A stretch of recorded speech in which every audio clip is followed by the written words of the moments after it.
Hello दोस्तों, सफल शिक्षक यूट्यूब चैनल पे आपका बहुत बहुत स्वागत है।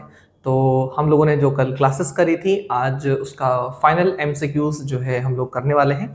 ठीक है, और एमसीक्यूज का सेशन है, ऑलमोस्ट 50 क्वेश्चंस आपके लिए लाए हैं। ठीक है, और ये जो सबसे इंपॉर्टेंट क्वेश्चन होते हैं आपके लिए, वो आपके लिए क्वेश्चन मैं लेकर के आया हूँ। ठीक है, चलिए शुरू करते हैं अपने पहले क्वेश्चन से। देखिए, क्वेश्चंस थोड़े से क्या कहते हैं, जो हम लोगों ने टॉपिक पढ़े हैं उससे थोड़ा सा हटकर थोड़ा सा अच्छे लेवल के क्वेश्चन है, जिससे आपको पेपर में काफी सुविधा मिले। लिखा हुआ है कि भारतीय संविधान में मौलिक कर्तव्यों का विचार लिया गया है।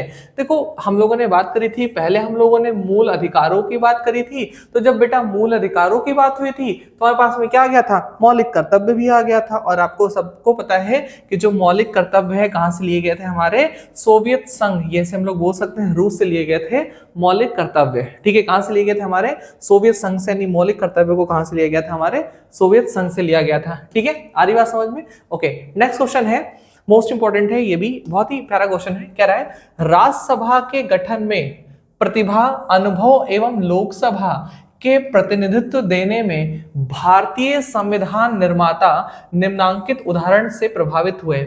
इनके कहने का मतलब है कि जो हमारे राज्यसभा में मनोनयन होता है, मनोनयन या मनोचयन, है ना, मनोनयन या मनोचयन, या जो इलेक्ट किए जो सेलेक्ट किए जाते हैं, इलेक्ट नहीं, जो क्या किए जाते हैं बेटा, सेलेक्ट किए जाते हैं।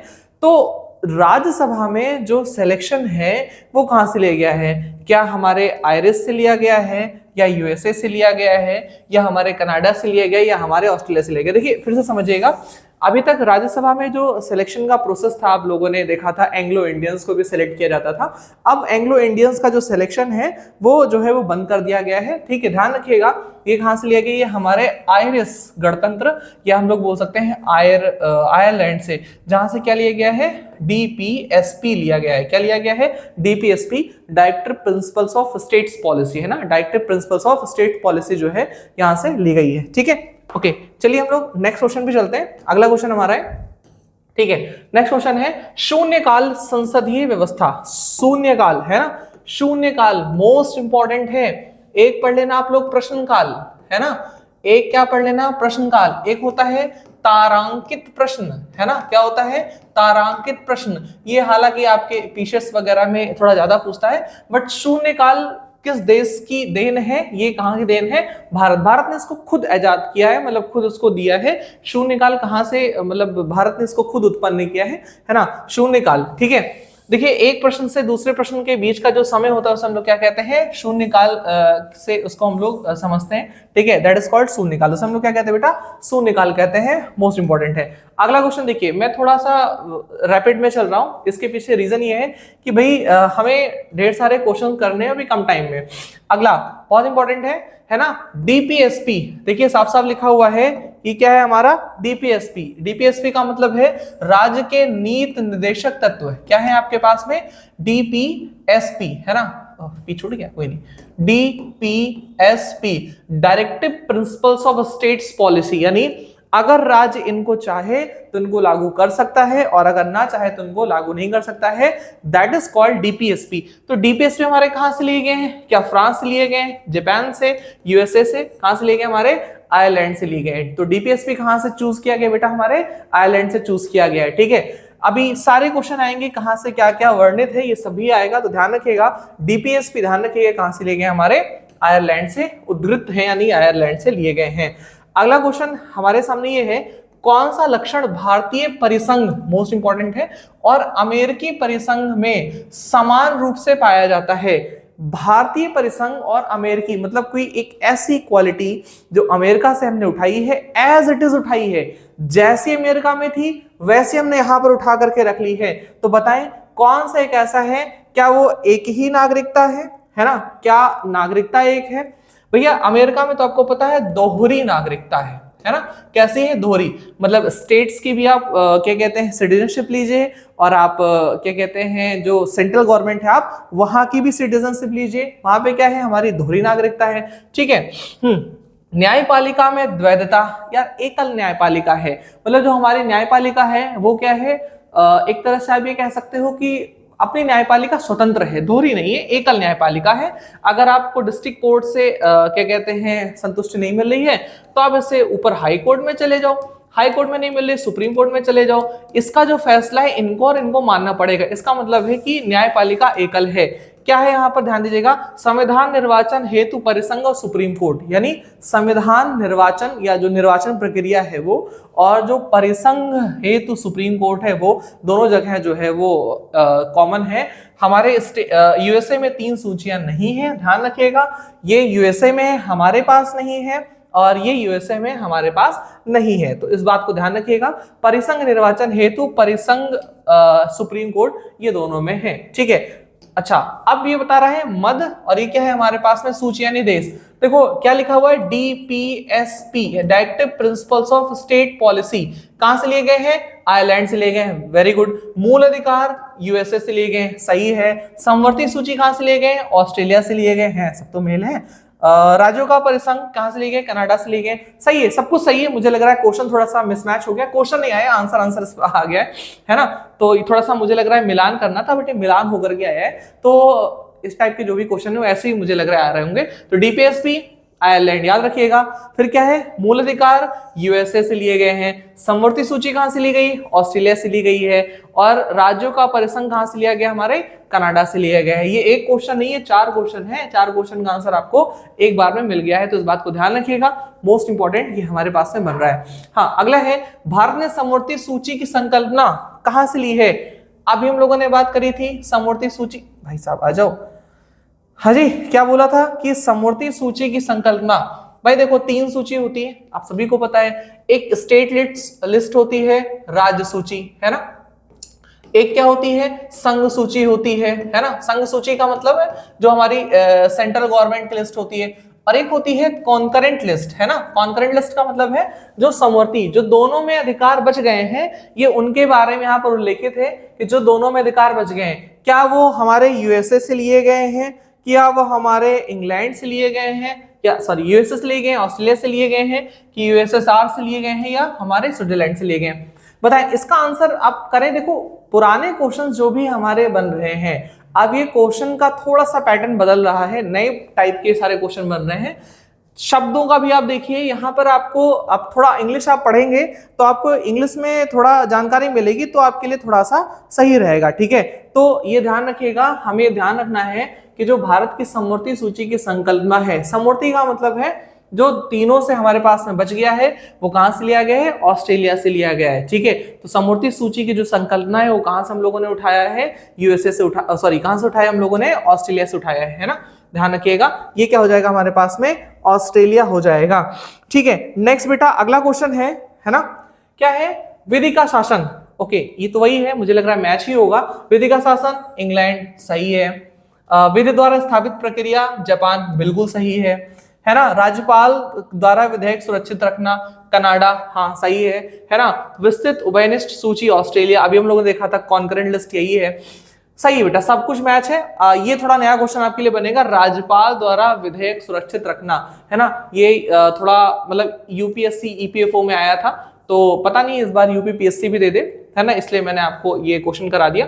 कनाडा से लिए गए राज्यपाल द्वारा सारी चीजों को अपने पास सुरक्षित रखने की प्रक्रिया जो है। ओके, अगला सेम ही होगा, कोई दिक्कत नहीं, मैच ही होगा मुझे लग रहा है। मूल अधिकार किसके हैं, यूएसए के, सही है।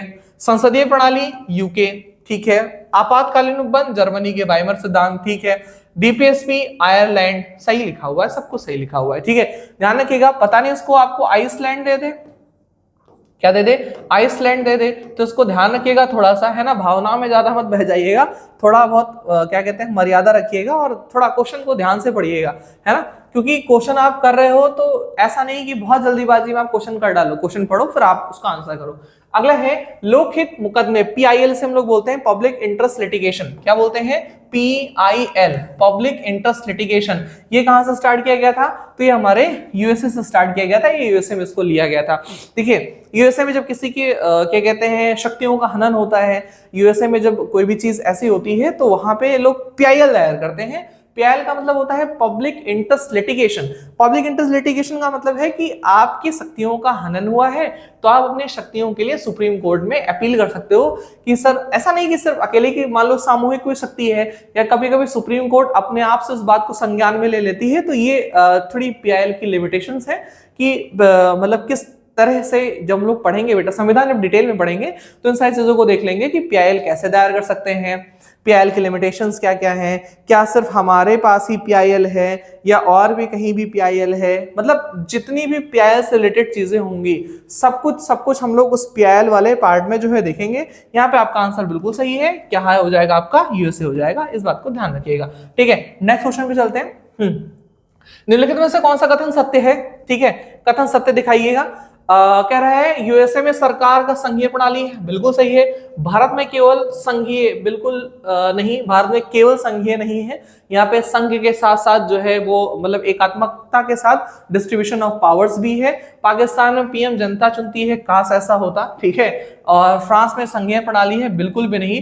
फ्रांस में पता है पंचमेल खिचड़ी है, आपको जब कॉन्स्टिट्यूशन पढ़ाऊंगा तो फ्रांस में पंचमेल खिचड़ी है। यहाँ पे जो उपराज्यपाल हैं उनके पास भी कुछ पावर्स हैं और मतलब फ्रांस में ना एक तरह से बोला कि पंचमेल खिचड़ी है। तो फ्रांस को हम लोग जब पढ़ेंगे तो थोड़ा ज्यादा समझ में आएगा। ऐसे आप ये समझ लीजिएगा कि जो हमारा कथन था, एक बार फिर से आपको बता दे रहा हूँ, जो हमारा कथन था क्या है, यूएसए में सरकार का संघीय प्रणाली है। हाँ, ये बिल्कुल सही है, यूएसए में सरकार की संघीय प्रणाली ही है ना। अच्छा, संघीय प्रणाली का मतलब होता है कि एक जो व्यक्ति है उसी की सारी चीजें जो है वो मानी जाएंगी, उसे हम लोग क्या बोलते हैं, संघीय प्रणाली बोलते हैं। ठीक है, अगला है भारतीय संसद प्रणाली, है ना। भाई साहब आ जाओ, क्या रहा है भारतीय एक मिनट यार, कुछ चेंज हो गया क्या, एक मिनट रुकिए। यहां से क्वेश्चन देखिए, कह रहा है कि भारतीय संसदीय प्रणाली ब्रिटिश प्रणाली से इस बात में भिन्न है कि भारत में ऐसा क्या हो सकता है जो ब्रिटेन में नहीं हो सकता है? वास्तविक नाम मात्र की कार्यपालिका? अरे नहीं। क्या है? सामूहिक उत्तरदायित्व? बिल्कुल नहीं। हमारे यहाँ उत्तरदायित्व कहाँ होता है? हमारे यहाँ तो जो नई सरकारें हैं वो पुरानी सरकारों पर मर देती हैं। अभी दिल्ली में गड्ढे थे तो मनोज तिवारी जी ने बोला कि भाई ये गड्ढे तो आम आदमी पार्टी की सरकार छोड़ के गई, भैया हमने आपको वोट किया है तो हमने आपको वोट किया, इन गड्ढों को भरने के लिए ही वोट किया है, वहां पे बैठ के गड्ढे गिनने के लिए नहीं वोट किया है। ठीक है, तो हमारे यहाँ उत्तरदायित्व बिल्कुल नहीं है और हम लोग सही क्वेश्चन करते भी नहीं है। हम लोग नेता मंत्री को फोन लगाते हैं, साहब मेरी गाड़ी फंस गई, गाड़ी छुड़ा दो, वो तुम्हारा काम कर देता है। साहब ये केस से देख लो, वो तुम्हारा काम कर देता है। हमने कभी उससे पूछा ही नहीं एजुकेशन सिस्टम क्या है। कभी आप पूछो एजुकेशन सिस्टम के, अभी कोई न्यूज एंकर है उन्होंने अच्छा खासा टीचर्स को बोला है ना, और शायद वो कभी किसी टीचर से नहीं पढ़ी होंगी, हो सकता है उनके बच्चे दो बच्चे हैं वो भी कभी किसी टीचर से नहीं पढ़े होंगे, है ना। 2000 के नोट में वो चिप लगा रही थी, ठीक है, और मेलोडी की क्वालिटीज बता रही थी। तो ऐसे तो न्यूज एंकर हैं जो टीचर्स को ट्रोल कर देते हैं फिलहाल। तो सामूहिक उत्तरदायित्व तो बिल्कुल भी नहीं है ना। और उसके बाद क्या है, द्विसदनीय विधायिका? अरे नहीं, फ्रांस कहाँ का है संसदीय प्रणाली? ब्रिटिश जी नहीं, यहां भी नहीं है। न्यायिक पुनरावलोकन, है ना, ये अपने भारत में है बट हमारे फ्रांस में नहीं है। ये तो दोनों जगह पर है ना। द्विसदनीय व्यवस्था वहां भी है, ठीक है। और इसका तो इसके बारे में कह नहीं सकते हैं कि जाहिर सी बात है एक सत्ताधारी दल के आगे किसी की भी नहीं चलती है। ये बात आप लोगों ने हाल ही में भी देखी होगी कि अगर कोई सत्ताधारी दल है उसके पास असीम पावर है ना, कुछ भी कर सकता है बंदा। ठीक, आगे आ जाइए। नेक्स्ट क्वेश्चन है हमारे पास में, भारत की संघात्मक व्यवस्था निम्नलिखित में से किस देश से संबंधित है?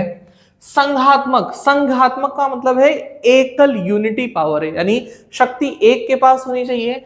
देखिए इनके कहने का मतलब है कि भारत एक संघ है। संघ का मतलब जो हमारे पास में पावर्स हैं वो एक ही है, वो एक से ज्यादा नहीं है। तो ये ध्यान रखिएगा, ये कहां से अभी हम लोगों ने लिया था कि जो संघ शक्ति है, संघ व्यवस्था है, कहां से लिए थे हम लोगों? कनाडा से लिए थे, ठीक है। और याद करिए हम लोगों ने वो पढ़ा था, क्या बोलते हैं, छोटी मोटी समितियां, है ना, उसमें जो संघ शक्ति समिति थी, कौन सी थी? संघ शक्ति समिति थी। इसके जो अध्यक्ष होते थे वो जवाहरलाल नेहरू जी थे, है ना, जवाहरलाल नेहरू जी थे, ठीक है। कौन थे? जवाहरलाल नेहरू जी थे, ठीक। ओके, तो यहां ध्यान रखिएगा, ये कहां से लिया गया? आपके कनाडा से लिया गया है, ठीक है।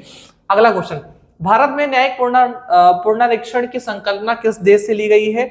बहुत इंपॉर्टेंट है।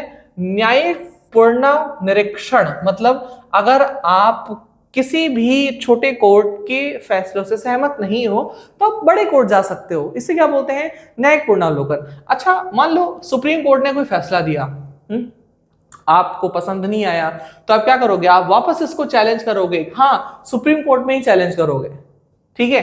फिर से नहीं समझा, फिर से चैलेंज करोगे, आप सुप्रीम कोर्ट में चैलेंज कर सकते हो। हाँ, अब आपको ये बताना है कि लिमिट कितनी है भाई, कितनी बार आप इसको चैलेंज कर सकते हो? 1 बार, 2 बार, 10 बार, 20 बार, है कितनी बार इसको चैलेंज कर सकते हो? जरा एक बार लिमिट खंगाल के बताइएगा कि हम किसी भी मतलब प्रकार के अपने सुप्रीम कोर्ट के निर्णय को कितनी बार हम लोग चैलेंज कर सकते हैं। यहां पर बेटा हम लोगों की बात हो रही थी कि न्यायिक पुनरीक्षण कहां से लिया गया है, तो ये हमारे यूएसए से लिया गया है ना? कहां से लिया गया है? हमारे यूएसए से लिया गया है। संयुक्त राज्य अमेरिका से जो है ये हम लोगों ने उठाया है। इसे हम लोग क्या बोलते हैं? न्यायिक पुनरीक्षण, यानी दोबारा से एक बार अपनी बातों को रिव्यू करना, ठीक है? अगला क्वेश्चन है हमारे पास में, कह रहा है निम्नलिखित में से कौन सी विशेषता भारतीय राजतंत्र की नहीं है? भारतीय राजतंत्र की व्यवस्था विशेषता नहीं है।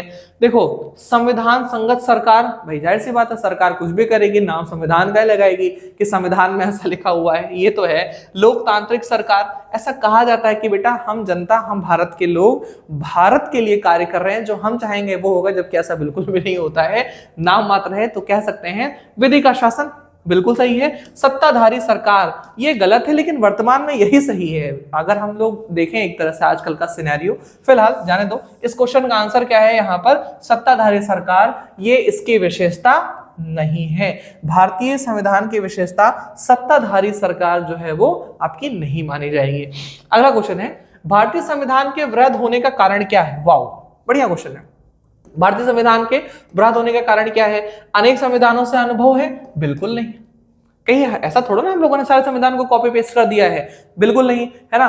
प्रशासकीय प्रावधान विस्तृत है? नहीं, ऐसा नहीं है कि सिर्फ प्रशासकीय प्रावधान विस्तृत है। हम बड़े देश के शासन से जुड़ा, यह बड़े देश के शासन से जुड़ा है? अरे ना भाई, संघ और राज्यों का संविधान है, मतलब इसमें संघ के बारे में भी है, राज्य के बारे में भी है, सारी चीजों के बारे में लेके, इसलिए भारत का जो संविधान है वो काफी जो है वो आपको वृहद देखने को मिलता है या बड़ा देखने को मिलता है। अगला क्वेश्चन है, भारतीय संघवाद को सहकारी संघवाद किसने कहा? बढ़िया है, इंपॉर्टेंट क्वेश्चन है कि भारतीय संघवाद को सहकारी संघवाद किसने कहा? ध्यान रखिएगा, जी ऑस्टिन ने इसको बोला था कि ये भारतीय संघवाद नहीं है, ये क्या है? सहकारी संघवाद है। मोस्ट इंपॉर्टेंट है, तो जो हमारे जी ऑस्टिन साहब हैं, इन्होंने इसको बोला था, ठीक है? ध्यान रखिएगा, है ना? सहकारी संघवाद का मतलब जो सरकार चाहेगी वही होगा। ये भी परेशान रहे होंगे किसी ना किसी प्रकार से।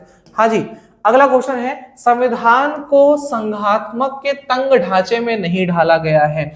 मतलब ये संघात्मक नहीं, हमारा संविधान पूरी तरीके से अंशतः संघात्मक है। हमारा संविधान अंशतः संघात्मक है, और अंशतः क्या है? एक तरह से मतलब एकात्मक संघात्मक के बीच की कड़ी, एक तरह से हम लोग मान सकते हैं।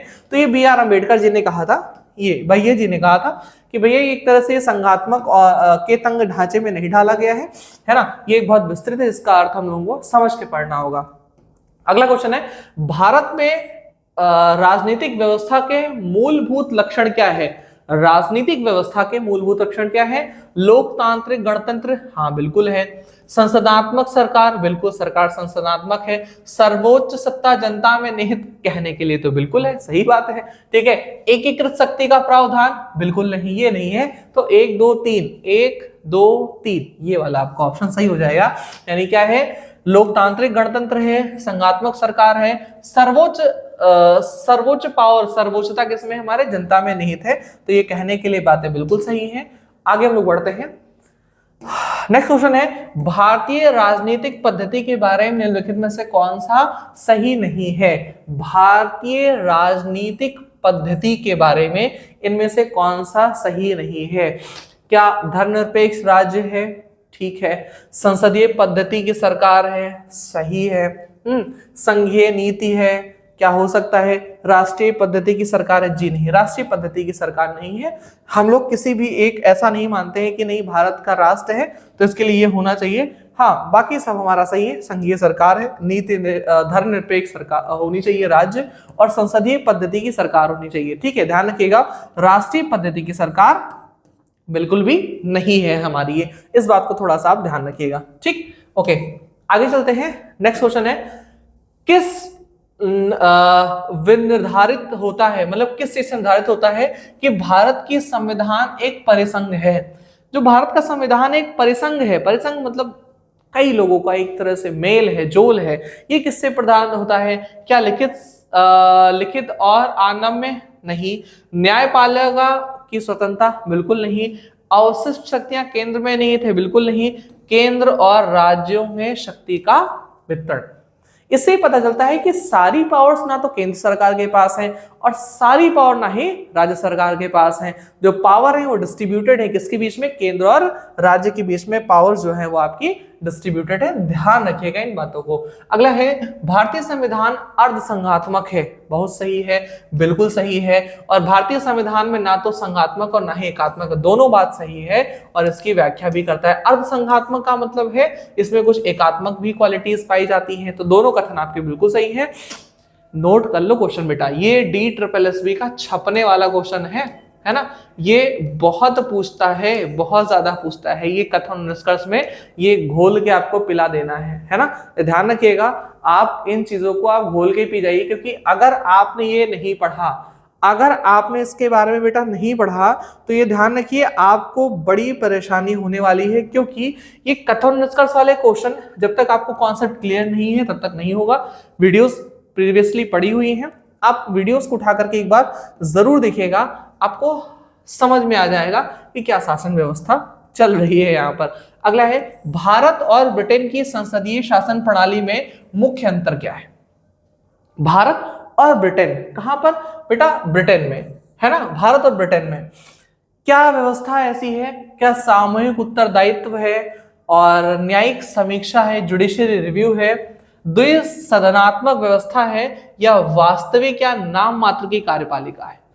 थोड़ा दिमाग लगाइए। ब्रिटेन, हम लोगों ने ब्रिटेन से बहुत कुछ लिया है। हम लोगों ने लिटरली, वाकई अगर देखा जाए तो ब्रिटेन ने हमारे ऊपर बहुत सालों तक शासन किया और हम लोगों ने ब्रिटेन से बहुत कुछ लिया है। अब आपको इसमें बताना है क्या ऐसा है जो दोनों में मुख्य अंतर है ना। मुख्य अंतर का मतलब जो हो सकता है हमारे पास हो, ब्रिटेन के पास ना हो, जो ब्रिटेन के पास हो वो हमारे पास ना हो, तो दोनों में आपको मुख्य अंतर जो है वो बताना है।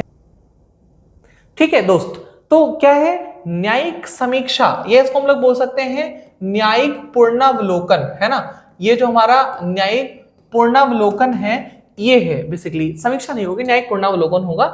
यही अंतर है। हमारे यहाँ न्यायिक पूर्णावलोकन की प्रक्रिया होती है, बट हमारे यहाँ ब्रिटेन में ऐसा कोई सिस्टम नहीं है कि न्यायिक पूर्णावलोकन जो है वो हो सके। आ जाइए आगे देखते हैं। निम्नलिखित में से कौन सा एक पंचशील, बहुत इंपॉर्टेंट है, पंचशील का सिद्धांत नहीं है? पंचशील, पंचशील का मतलब होता है, देखो, गुट निरपेक्षता, अखंडता एवं संप्रभुता का सम्मान।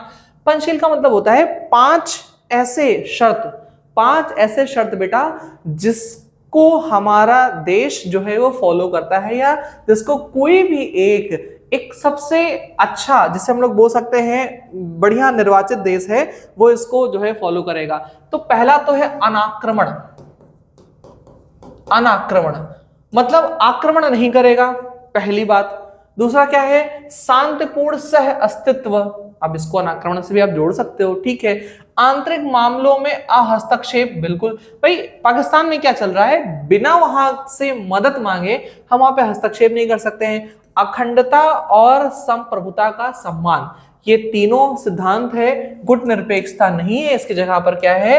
आक्रमणता। मतलब एक तरह से हम लोग आक्रमण जो है वो अपने आप से नहीं कर सकते, नहीं करते ही नहीं है।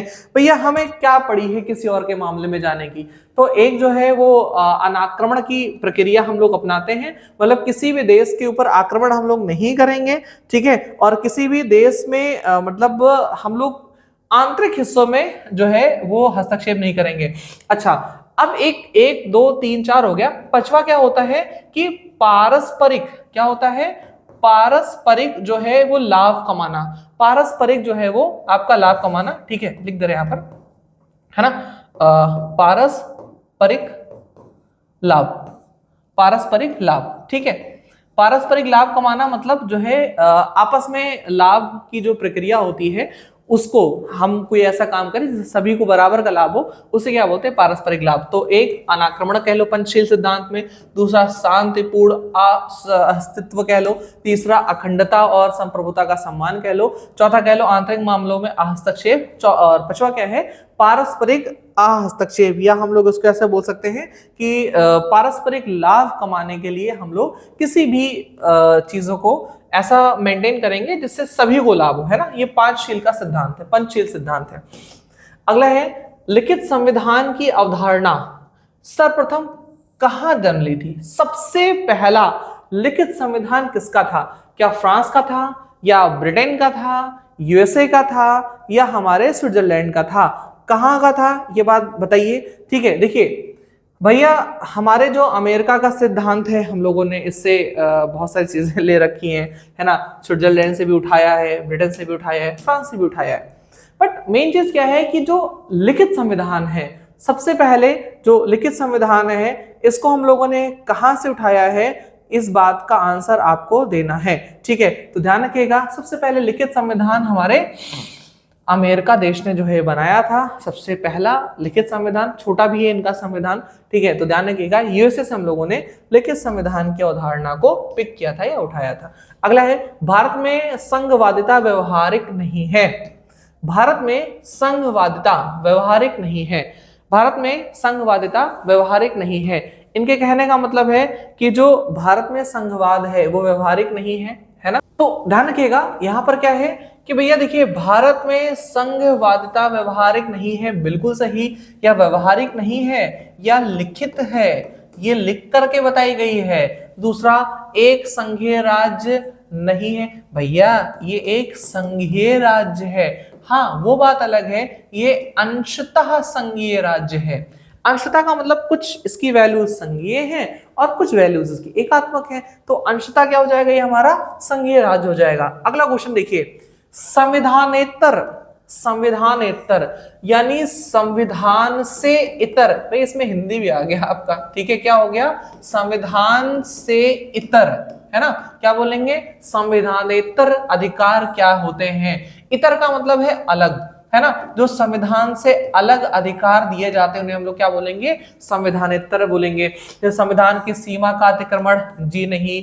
संविधान अवधारणा की शक्ति प्राप्त व्यक्ति, बिल्कुल नहीं। जो संविधान का सम्मत नहीं हो, ठीक है, आपातकालीन, हाँ ये ठीक है आपका। जो संविधान के सम्मत नहीं हो, या ऐसे कह सकते हैं जो संविधान में लिखित ना हो, उसके अलावा जो आपको अधिकार मिलते हैं उन्हें हम लोग क्या कहते हैं, संविधानेतर अधिकार बोलते हैं। तो यहाँ पे सी आपका ठीक है। थोड़ा मुझे आंसर में थोड़ा मिसमैच लग रहा है, बट ठीक है, यहाँ पर ये आपका बिल्कुल से सही हो जाएगा, ठीक है। अगला क्वेश्चन है, राजनीतिक दल लोकतंत्र में जीवन रखते हैं, है ना। राजनीतिक दल लोकतंत्र के जीवन रखते हैं, हाँ बिल्कुल सही है भाई, इनके जीवन रखते हैं, बिल्कुल सही है। लोग खराब शासन के लिए दलों को कोसते हैं। यार जाहिर सी बात है, अगर हम खराब शासन के लिए दलों को नहीं कोसेंगे तो कैसे काम चलेगा भाई, हमें तो दलों को कोसना पड़ेगा ना। तो ध्यान रखिए, दोनों भी क्या है, सही है। ए और आर सही है, आर व्याख्या करते हैं, जाहिर सी बात है। वोट मैंने आपको दिया है तो मैं बात आपसे करूंगा ना, मैं राष्ट्रपति से तो बात करने नहीं जा रहा, ठीक है। तो ध्यान रखिएगा यहाँ पर ए और आर दोनों भी सही है। अगला है, भारतीय संविधान कैसा है। क्या भारतीय संविधान कठोर है, कठोर भी है। लचीला भी है, भाई कठोर और लचीला दोनों है। ना ही कठोर ना ही लचीला, भाई दोनों है। अंशतः कठोर और अंशतः लचीला, यानी आपका डी ऑप्शन बिल्कुल सही हो जाएगा। कठोर भी लचीला भी, इसलिए अंशतः कठोर और अंशतः जो है बोलेंगे इसको लचीला।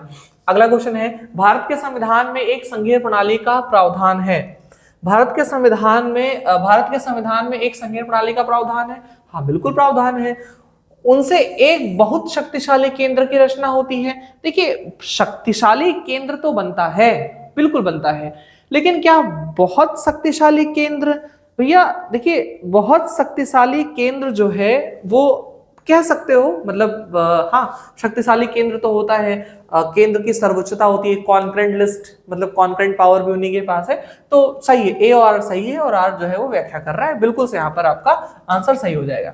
अगला क्वेश्चन है, भारतीय संविधान अधिक कठोर तथा अधिक लचीले के मध्य एक अच्छा संतुलन है। वह बहुत सही क्वेश्चन है। अच्छा, ये बोला किसने है कि जो भारतीय संविधान है वो अधिक कठोर और अधिक लचीले के मध्य एक संतुलन है। जहां संतुलन की बात आएगी वहां व्हीलर लगा देंगे।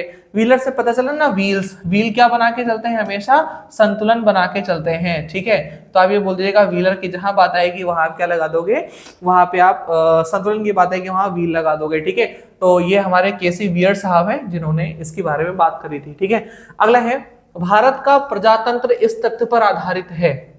भारत का प्रजातंत्र इस तत्व पर आधारित है। देखिए, प्रजातंत्र का मतलब प्रजा का शासन, प्रजातंत्र का मतलब प्रजा का शासन। ये मत समझना कि राजा और राजा की जो प्रजा है, जी नहीं, यहाँ पर प्रजातंत्र का मतलब है जो हमारी प्रजा है उसका शासन है। तो यहाँ पर ध्यान देखिएगा कि ऐसा कहा जाता है कि प्रजातंत्र जो है ये जनता सरकार को चुनने और बदलने का हक रखती है। बिल्कुल सही है, और बाकी आंसर इसमें नहीं मिसमैच कर रहा है, लेकिन संविधान नहीं होगा। हाँ, आप ये बोल सकते हैं कि सर्वोच्च जो सर्वोच्च शक्ति है, क्या है जो हमारे पास में सर्वोच्च शक्ति है ना, ये किसके पास में है, ये जनता के पास में निहित है। सर्वोच्च शक्ति किसके पास में निहित है, जनता के पास में है। तो ये आपका सी ऑप्शन बिल्कुल सही हो जाएगा, जो सर्वोच्च शक्ति जनता के पास निहित है। इससे आप समझ सकते हैं कौन एक अध्यक्षात्मक शासन प्रणाली का आधारभूत तत्व है। अध्यक्षात्मक मतलब अध्यक्ष होना चाहिए, जैसे यूएसए में है, वहां के एक अध्यक्ष साहब है, ट्रम्प है ना, डोनाल्ड ट्रम्प जी। ठीक है, तो संविधान की कठोरता, जी नहीं, लचीला कठोरपन तो होता ही रहता है। एकल कार्यपालिका व्यवस्थापिका की सर्वोच्चता, औसत शक्तियों राज्यों के पास, अरे बिल्कुल नहीं, ये नहीं हो सकता है ना। अध्यक्षात्मक में क्या हो सकता है इसमें से, देखिए ध्यान रखिएगा, व्यवस्थापिका की सर्वोच्चता। अगर अध्यक्षात्मक है तो जो हमारी व्यवस्थापिका है ना, इसमें आप ऐसे कह सकते हैं इसकी सर्वोच्चता होना चाहिए। वैसे इसमें ऐसा होना चाहिए कि राष्ट्रपति का जो कार्यकाल है ना, राष्ट्रपति का कार्यकाल, राष्ट्रपति का कार्यकाल तथा राष्ट्रपति की जो शक्तियां हैं, है ना, राष्ट्रपति की जो शक्तियां हैं बेटा, है ना, वो अनलिमिटेड होती हैं। इसे आप बोल सकते हो कि ये है हमारे पास में अध्यक्षात्मक शासन प्रणाली, है ना। राष्ट्रपति का कार्यकाल तथा उसकी शक्तियां जो है वो अनलिमिटेड होती हैं। ये होता तो ज्यादा सही होता, बट ठीक है, यहाँ पर यही सही है। अगला है गणतंत्रीय अवधारणा से संबंधित कौन सा कथन गलत है, बताएं। गलत बताना है कि गणतंत्र अवधारणा इनमें से कौन सी नहीं है। तो देखो, गणतंत्र का मतलब क्या होता है कि सर्वोच्च शक्ति एक ही राजा में निहित है, बिल्कुल सही है भाई। इसको हम लोग नाम मात्र का बोलते हैं राष्ट्रपति, है ना, कि राजा है और सारी शक्तियां इसमें निहित हैं, बिल्कुल ठीक है। शक्ति निर्वाचन प्रधानता में, बिल्कुल सही है। निर्वाचित प्रतिनिधि की सरकार बनती है, हाँ ठीक है। जनता सर्वोच्च है, ये गणतंत्र की व्यवस्था नहीं है, ये तो प्रजातंत्र हम लोग बोल सकते हैं कि जो हमारे डेमोक्रेसी उसकी ये मतलब एक खूबी है कि जो सारी पावर होती है किसके पास होती है, जनता के पास होती है। यानी जनता जो है यहाँ पर सर्वोच्च है। वो होता कब, जब यहाँ पर हमारा कुछ ऐसा मतलब राज्य या गणतंत्र की बात होती तब की बात है। यहाँ पर क्या हो जाएगा कि भैया जनता की सर्वोच्चता गणतंत्रीय व्यवस्था का एक अंग नहीं है, बाकी सारा गणतंत्रीय व्यवस्था का एक अंग है। अगला है, किसने कहा था भारत एक अर्धसंघात्मक राज्य है। मोस्ट इंपॉर्टेंट है, किसने कहा था भारत एक अर्धसंघात्मक राज्य है। क्या बी आर अम्बेडकर जी तो है ही नहीं है। किसने कहा था, आइवर जेनरिक्स कहा था कि हियर्स साहब ने कहा था, या लास्की जी ने बोला था, या ब्राइस ने बोला था। देखिए, जो भी नेट जेआरएफ की प्रिपरेशन करते हैं या जो भी हमारे नेट का पेपर देते हैं, ये उनके पेपर के कुछ क्वेश्चन है ना, कि जो हमारे वियर्ड साहब थे इन्होंने इसकी बात करी थी, है ना। क्योंकि देखिए नेट वगैरह के पेपर में ज्यादातर कथन और निष्कर्ष चीजें पूछती है या डायरेक्ट स्टेटमेंट पूछता है। तो क्या है, हमारे केसी वियर्ड साहब हैं, इन्होंने ही बोला था कि क्या है, भारत एक अर्धसंघात्मक राज्य। याद करिए बैलेंस वाली बात अभी बोला था ना, कि संघात्मक और इसके बीच में जो है वो बैलेंस बना करके चलता है। ठीक, ओके नेक्स्ट, भारत में राजनीतिक सत्ता का प्रमुख स्रोत कौन है। जाहिर सी बात है, भारत में राजनीतिक सत्ता का प्रमुख स्रोत जनता को माना जाता है कि संविधान को माना जाएगा। राजनीतिक सत्ता की बात यहाँ पर हो रही है, ध्यान रखिएगा। राजनीतिक सत्ता की अगर यहाँ पर बात होगी तो कौन आएगा, हमारी जनता आएगी सर्वोच्चता में। यानी जनता जो है वो राजनीतिक क्या है, सबसे ज्यादा हेड मानी जाती है हमारी जनता। जबकि ऐसी कोई पावर उसके अंदर निहित नहीं होती है। ओके, संसदात्मक शासन व्यवस्था में, संसदात्मक शासन व्यवस्था में क्या होता है, न्यायपालिका का नियंत्रण होता है, क्या कार्यपालिका का, या फिर नियंत्रण किसी का नहीं होता है, विधायिका का कार्यपालिका पर नियंत्रण होता है या कार्यपालिका विधायिका नियंत्रण होता है। ये थोड़ा सा डाउट लग रहा है क्वेश्चन में, है ना। देखिए संसदात्मक व्यवस्था में क्या होती है, पहली चीज तो द्विसदनात्मक व्यवस्था होती है, ठीक है, द्विसदनीय व्यवस्था होती है, पहली चीज है। दूसरी चीज क्या है कि यहाँ पर सर्वोच्चता संविधान की होती है ना, जो सर्वोच्चता है ये किसकी है, हमारे संविधान की है ना, सर्वोच्चता किसकी है, हमारे संविधान की है। कार्यपालिका, न्यायपालिका और विधायिका ये हमारे सरकार के या संसद के 3 अंग हैं, ठीक है। तो आप ये बोल सकते हो, इसमें मुझे नहीं लग रहा कोई ऑप्शन ठीक होगा, अगर कोई आपको इसमें से ठीक ही करना है, तुक्का ही मारना है ना, तो आप इस पे टिक्का मार सकते हो, कार्यपालिका विधायिका नियंत्रण, ठीक है। बाकी मैंने आपको 2 चीजें बता दी, ये ध्यान रखिएगा आप लोग। ओके, नेक्स्ट क्वेश्चन अगला है, निम्नलिखित कथनों पर विचार कीजिए। आइए विचार करते हैं। पहला कथन कह रहा है लोकतांत्रिक राज्य व्यवस्था, ठीक है। प्रभुसत्ता संपन्न राज्य, हाँ भारत बिल्कुल है। लोकतांत्रिक समाज, हाँ हमारे यहाँ लोकतांत्रिक है। और कल्याणकारी राज्य, बिल्कुल भारत की चारों क्वालिटीज हैं। आपने प्रस्तावना में पढ़ा है कि हम भारत को संपूर्ण प्रभुत्व संपन्न, लोकतांत्रिक, कल्याणकारी और एक तरह से ऐसा राज्य बनाना चाहते हैं जो सबका कल्याण करे और विश्व गुरु बन जाए। तो 1 2 3 4 यहाँ पर चारों आपके उत्तर जो है वो सही होने चाहिए। अगला है राज्यों के निर्माण के अनुसार सही कालक्रम, बहुत बढ़िया क्वेश्चन है ना। अब इसमें अगर आपको एक पता है भैया, छत्तीसगढ़ झारखंड 2000 1 नवंबर 2000 कब, 1 नवंबर 2000 को हुआ था, ठीक है। ये भी 1 नवंबर 2000, दोनों जुड़वा भाई हैं, छत्तीसगढ़ झारखंड, है ना। तो ये 1 नवंबर 2000, 1 नवंबर 2000, ये 1975 की बातें हैं। तो देख लीजिए 2000 यानी 1 और 3 हमारे लास्ट में आने चाहिए, 1 और 3 लास्ट में आ रहा है, तो ये हमारा सही हो जाएगा, है ना। 1 और 3 लास्ट में, या 3 और 1 लास्ट में आ जाए, ये तो गलत है। दोनों एक साथ में हो तो बीच में इतने सारे नहीं आने चाहिए। तो देखो 3 पर कौन आ जाएगा हमारा, 3 पर है झारखंड, ठीक है। 1 पर है हमारा क्या, छत्तीसगढ़, ठीक है। फिर दूसरे पर है हमारा क्या कहते हैं, अरुणाचल प्रदेश, बिल्कुल ठीक है। और फिर आना चाहिए सिक्किम, नहीं थोड़ा सा गड़बड़ लग रहा है यार ये, ध्यान रखिएगा। सिक्किम 1975, अरुणाचल प्रदेश 66 में आया था। मैं एक बार इस क्वेश्चन का एक बार रिव्यू देख लेता हूं, है ना, एक सेकेंड। ओके ठीक है 87 की बात है, अरुणाचल जो है वो 87 की बात है, ठीक है। ये 1987 की बात है, ठीक है। ये सही है आपका आंसर, डी आपका आंसर जो है बिल्कुल सही है। ओके डन, करेक्ट है, बढ़िया क्वेश्चन था। ओके अगला है राज्यों के पुनर्गठन से संबंधित 1 नवंबर 1956 को कितने राज्य थे। 1 नवंबर 1956 याद रखिएगा, हमने इसको याद कराने की ट्रिक बनाई थी। 1 है तो 1 यहाँ पर ऐसे उतार दो, है 1 है तो 1 यहाँ पर ऐसे उतार दो। तो ध्यान रखिएगा, 1 अगर नवंबर की बात हो रही है 1 2 3 4 आ जाएगा, 1 इसका उतारा और 4 यहाँ पर उतारा, यानी 14 क्या बन जाएंगे, राज्य बन जाएंगे। अब केंद्र शासित प्रदेश कितने हैं, 6 हैं, कितने हैं, 6 हैं, तो इसका 6 लास्ट का उठा लो, है ना। तो ऐसे याद रखिएगा, अगर पूछेगा 1 नवंबर, क्या पूछेगा 1 नवंबर, तो 1 का तो 1 उतरेंगे, 1 2 3 4 ऐसे उतारेंगे, और 56 की बात है तो लास्ट में 6 यानी 14 राज्य और 6 केंद्र शासित प्रदेश। हम लोगों ने ट्रिक से इसको याद किया था हमारी क्लासेस में, ठीक है। ओके नेक्स्ट चलते हैं। भारत में संघ राज्यों का प्रशासन होता है राष्ट्रपति के द्वारा, बिल्कुल सही है। जो भी हमारे संघ राज्य हैं उनमें प्रशासन कौन करता है, हमारे राष्ट्रपति महोदय जी करते हैं, ठीक है। अगला क्वेश्चन है, नेक्स्ट है, राज्यों के गठन का आरोही क्रम, राज्यों के गठन का आरोही क्रम बताएं। वाह वेरी गुड। अब देखो यहाँ पर जो है 1975 सिक्किम सबसे लास्ट में आना चाहिए, है ना। सिक्किम सबसे लास्ट में किसमें आ रहा है, डन, काम खत्म।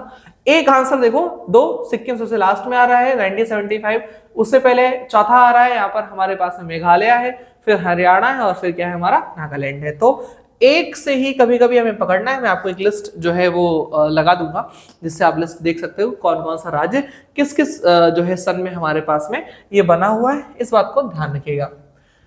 ओके फिर है भारत संघ के संपूर्ण राज्य का दर्जा प्राप्त होने का सही क्रम, मतलब पहले इनको बनाया गया था केंद्र शासित प्रदेश, और अब इनको बाद में बना लिया गया है क्या, पूर्ण राज्य बना लिया गया है। उसमें से आपको चुनना है कि आप जो है इसमें से चुन सकें, ठीक है, कि कौन से राज्य को कब बनाया गया। तो इसमें ध्यान रखिएगा 1975 है ना, सिक्किम को जो है वो 75 में बनाया गया था, हरियाणा को 66 में बनाया गया था। तो यार ये तो मुझे चारों ऑप्शन गलत लग रहे हैं, मुझे चारों ऑप्शन ये गलत लग रहे हैं। ध्यान रखिए मैं एक एक का आपको सन बता दे रहा हूं, आप सन के हिसाब से जो है इसको याद कर लीजिए। जो हमारे पास में क्या कहते हैं सिक्किम है, सिक्किम को 1975 में जो है वो बनाया गया था। जो हमारा सिक्किम था ये हमारे 1975 में बनाया गया था। जो हमारा क्या कहते हैं नागालैंड है 1963 में, नागालैंड 1963 में बनाया गया था। हरियाणा इसके जस्ट जो है वो 3 साल के बाद बनाया गया था, 1966 में बनाया गया था। 1966 में बनाया गया था। और जो हमारा अरुणाचल प्रदेश है, जो हमारा क्या है अरुणाचल प्रदेश है, ये कब बनाया गया था, अरुणाचल प्रदेश कब बनाया गया था, अरुणाचल प्रदेश 87 में बनाया गया था। 1987 में हम लोगों ने पीछे देखा था 87।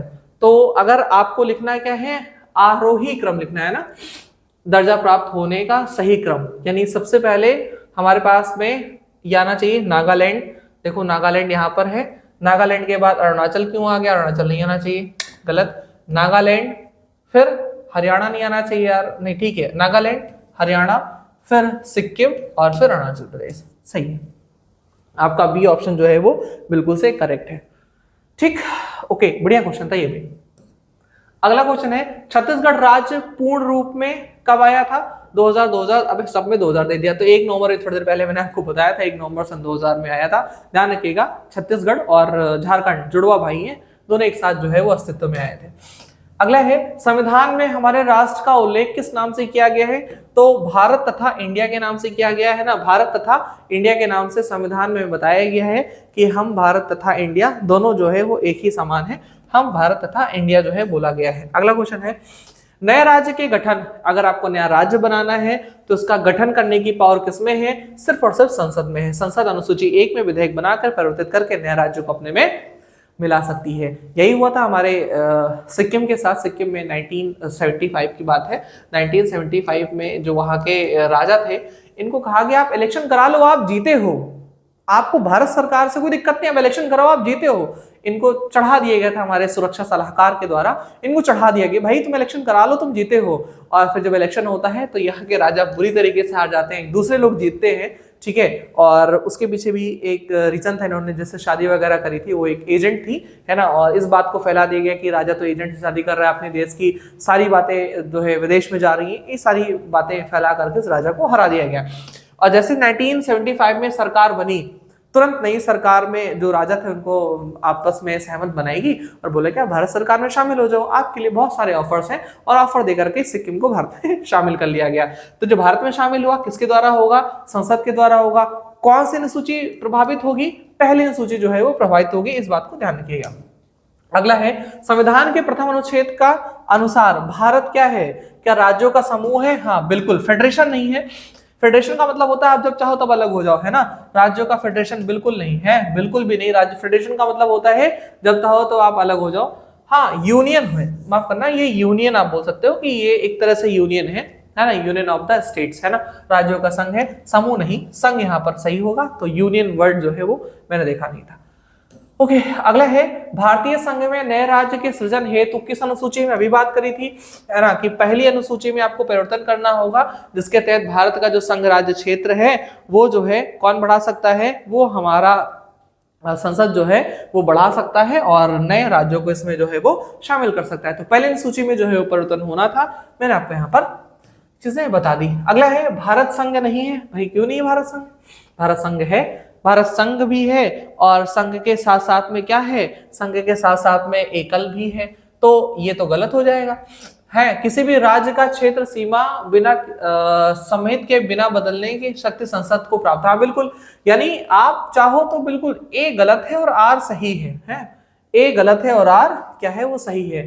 यानी किसी भी देश की सीमा में, मतलब राज्य के क्षेत्र सीमा में उनकी सहमति के बिना भी, है ना, जो बदलने की जो पावर है उसे किसमें, नए राज्यों को मिलाने में किसके पास पावर है, हमारे क्या कहते हैं, संसद के पास है। तो आप ये कह सकते हो डी ऑप्शन आपका यहाँ पर बिल्कुल से करेक्ट हो जाएगा, है ना। ओके, तो हाँ ये खत्म हो गई पीपीटी। ठीक है, तो मुझे लग रहा है हम लोगों ने जो भी 50 क्वेश्चन किए हैं बहुत ही जानदार और शानदार क्वेश्चन थे। कुछ एक क्वेश्चन ऐसे थे जो कई बार पेपर में बहुत घुमा घुमा के पूछे गए थे, कुछ एक क्वेश्चन नए थे आपके लिए, है ना। तो सारे क्वेश्चन की सीरीज को लगाइएगा, प्लीज कमेंट बॉक्स में कमेंट कीजिएगा कितने आंसर आपके सही हुए हैं, ठीक है। और फिर अगली सीरीज का इंतजार कीजिए, अगली सीरीज आते ही फिर से आपको नई नई चीजें मिलेंगी देखने को, नए नए क्वेश्चन आपको देखने को मिलेंगे। तब तक के लिए धन्यवाद, नमस्कार।